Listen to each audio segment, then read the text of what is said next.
magaganda-gandahan muna si Mrs. Half day lang ako sa work, so nagaya ang aking mister, technically, umakyat ng bundok. Dahil puro na lang kami dagat mag-asawa. So, yan. Bigyan niyo ako ng konting oras. Maganda-gandahan lang muna. Dito lang. Kahit dito lang, no?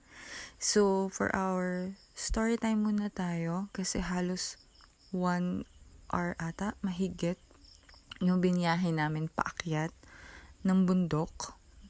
Kasi lagi akong nagsasabi sa mister ko na, akit naman tayo ng bundok, puro na lang dagat. So, half day sa work. So, pinagbigyan si Mrs.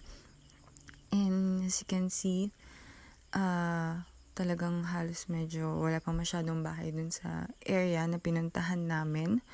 By the way, this is Bohol. Bohol is my husband's hometown. And ang cute naman talaga nito. Oh.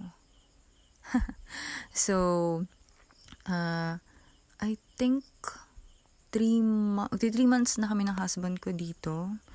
And we're enjoying tong lugar na to. And sulit kasi it's a peaceful area. As you can see, walang pollution, walang ingay. Marerelax ka talaga, no? So yan, nakarating na kami dun sa parking. Chine-check ng husband ko kung may something sa motor niya. So, ayan. Ito na yung struggle ko bilang misis.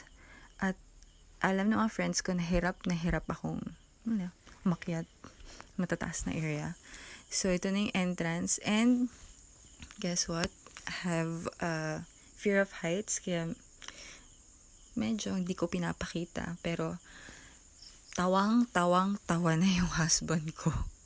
Dahil, ang lakas kong magaya. And as you can see, gulat na gulat ako sa area na yan. Kasi, super ganda. Super relaxing. Mabubusog yung mata. No? By the way, yung area na yan is Lantay Hills. Hindi ko sure kung anong barangay siya. Dito sa Gindulman. And, ayan. So, nakaka-relax. So, by the way, may swimming pool sila.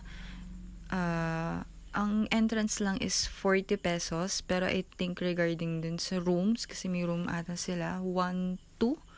Nung huling nakausap ng husband ko yung caretaker doon. So, yun lang, guys. So, you can check the photos na lang dito. 'Cause it's a beautiful